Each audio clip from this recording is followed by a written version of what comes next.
They say a home is supposed to be the safest place in the world. But nobody warns you about the moment it stops feeling like shelter and starts feeling like a locked room. Before we begin, pause for just a second. If you've ever felt invisible in your own life, if you've ever done everything right and still felt empty, if you've ever wondered how a single moment can quietly change everything, subscribe to this channel right now. Because these stories aren't just stories. They're mirrors. And once you see yourself in one, you can't unsee it. This didn't happen during a dramatic fight. There was no screaming, no slam doors, no warning signs. It happened on a Tuesday. The kind of Tuesday that disappears into memory the moment it ends. The house was quiet in that way that only long marriages understand. Not peaceful, just muted. The refrigerator hummed in the kitchen like it always did. The television washed the living room in pale blue light, showing images of animals roaming some distant land that felt impossibly alive compared to the room I was sitting in. Julian had already gone upstairs. He said his back hurt. He always said that. Maybe it did. Or maybe 30 years of shared history had finally grown too heavy to carry. He took his medication, kissed my forehead with the same careful precision he used to lock the doors every night, and disappeared into the bedroom. And the truth, one I didn't want to admit, was that his absence didn't ache. It relieved me. That realization scared me more than anything else. Marriage hadn't ended for us in flames. It had faded. Slowly. Politely. Quietly. We had perfected the art of coexisting without colliding. Two people sharing a life by memorizing each other's patterns and staying out of the way. And then there was Gabriel. He was sitting on the far end of the sectional couch, posture relaxed but alert, like someone who never truly let his guard down. I'd known him since childhood. He was my best friend Sarah's son. The boy who used to skin his knees in my driveway. The kid who begged for extra popsicles and laughed too loudly. But that boy was gone. In his place sat a man. Broad shoulders. Calm eyes. A presence that shifted the air in the room without him saying a word. He'd come over earlier to help Julian move some heavy furniture. Sarah had called to say her hospital shift ran late. I offered dinner without thinking. It felt normal. It felt safe. Until it didn't. We were both looking at the television, but neither of us was really watching. I could feel the warmth coming off him. Subtle but undeniable, like standing too close to a fire you didn't mean to approach. Then he shifted. It was nothing dramatic. Just a small adjustment. But his leg brushed against mine. I waited for the reflexive apology. Sorry about that. Didn't mean to. It never came. He didn't move away. His thigh stayed where it was, firm against mine. Heat bridging a gap that shouldn't have been crossed. My heart didn't race. It panicked. It slammed against my chest like it wanted out. I told myself it was an accident. That he hadn't noticed. That I was imagining things. And then his hand moved. Slowly. Deliberately. Not grabbing. Not demanding. Just resting lightly against my leg. Barely there. And yet my entire body reacted like a live wire. I stopped breathing. I didn't pull away. That was the first betrayal. Not his touch. My stillness. He waited. That's what made it worse. He gave me space to stand up, to laugh it off, to escape to the kitchen, to end it before it began. But I stayed. Because for the first time in years, I felt noticed. Not as someone's wife. Not as someone's neighbor. Not as someone's aunt. Just a woman. His hand turned slightly, palm open against the cushion between us. Not an action, an invitation. I looked down. Strong fingers. Steady. Unshaking. He wasn't asking anymore. He was listening. I didn't take his hand. But my fingers twitched toward it. The room felt thick, like I was submerged underwater. Every sound muted. Every thought slow. Elena, he said softly. The way he said my name was different. Julian said my name when he needed something. Gabriel said it like it mattered. Ai fine I whispered. It was a lie. I was unraveling. His hand rested more firmly now, grounding, warm. He wasn't watching the screen anymore. He was watching me. And though I kept my eyes forward, I felt seen in a way I hadn't in years. Loneliness doesn't always feel like being alone. Sometimes it feels like being forgotten while someone stands right beside you. Julian and I had become experts at being kind strangers. Stable. Dependable.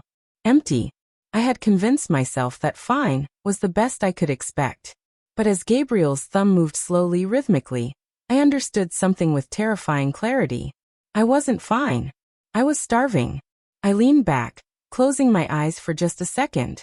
His breath brushed near my neck, not intentional, but not accidental either. "You don't have to do anything," he murmured. "If you tell me to stop, I will. I'll leave." This never happened. I wanted to say it. I needed to say it. But instead I exhaled. And my silence answered for me. I didn't sleep that night. I lay beside Julian, staring into the darkness, listening to the familiar rhythm of his breathing. Every inhale, every exhale felt like an accusation. His back was turned toward me, curled slightly toward the window the way it always was. A posture shaped by habit, not intimacy. The house was silent, but my body wasn't. My skin still remembered Gabriel's presence, like a lingering echo. The silence felt louder than any argument we'd ever had. I wondered when this bed, once a place of comfort, had started feeling like foreign territory. At some point, dawn crept in. Thin lines of light bled through the curtains, touching the ceiling, exposing everything I was trying not to think about. I didn't recognize the woman lying there. The next few days passed in performance mode. I became exceptional at pretending. I made Julian's favorite breakfast without being asked. I reorganized cabinets that didn't need organizing. I laughed at the right moments. I asked about his back. I nodded when he spoke. I even called Sarah. We talked about ordinary things, weather, work, nothing.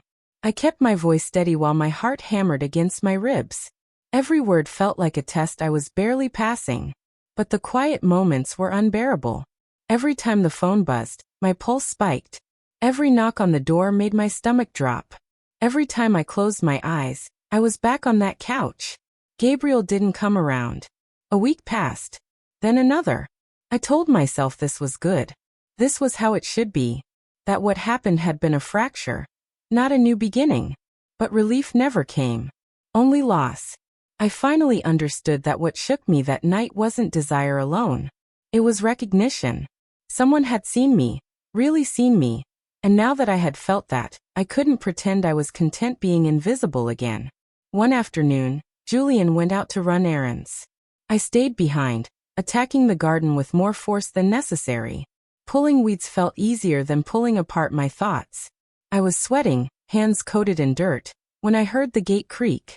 I didn't need to look. I knew. Elenu. His voice was softer than I expected. I stood slowly, wiping my hands on my jeans. Gabriel stood near the roses, looking older somehow. Tired. The kind of tired that sleep doesn't fix. "You shouldn't be here," I said. I didn't move toward him. I didn't move away either. "I tried not to come," he said. "I drove for hours. I told myself this was a mistake. But I can't erase you." He stepped closer, stopping just far enough to give me space. "We can't do this," I whispered. "Think about Sarah. Think about Julian. This isn't just complicated, it's destructive." He didn't argue. "It's already destroyed," he said quietly. "The life you were living ended the moment we crossed that line. You're just standing in the ruins pretending the walls are still standing." His words landed with brutal accuracy. I was afraid of the noise. The fallout. The shame. I had spent decades building a life that looked stable from the outside. But standing there in the sunlight, staring at him, I realized how hollow it had become. "I don't know who I am anymore," I said. He nodded. "Neither do I. But I know I can't go back to pretending nothing happened." We didn't touch. That restraint hurt more than contact would have. He left without promises, without plans. Just a long look. One that said everything words couldn't. That night, I told Julian the truth. Not all of it. But enough. I told him I wasn't happy. That I had been drifting for years. That something had happened, not details, but a realization I couldn't undo. He didn't shout. That hurt the most. He listened quietly, eyes fixed on the floor. When he finally spoke, his voice was calm but distant. I thought we were fine, he said. So did I replied. We tried counseling. We tried conversations. We tried salvaging something that had already slipped through our fingers. In the end, there was no dramatic ending, just an understanding. We separated months later, peacefully, sadly, like people letting go of something they should have released long ago. Gabriel moved away. Sarah eventually learned the truth. Not immediately, and not gently. She didn't forgive me. I don't blame her. Some losses don't heal. Years have passed now. I live alone in a smaller place. I paint again. I walk in the rain when it comes. I sit with silence instead of running from it. I don't romanticize what happened. I don't excuse it. But I understand it. That night didn't ruin my life. It revealed it. Sometimes the most dangerous moments aren't loud. They don't announce themselves. They slip in quietly, on ordinary Tuesdays, and show you who you really are. And once you see that, you can never go back.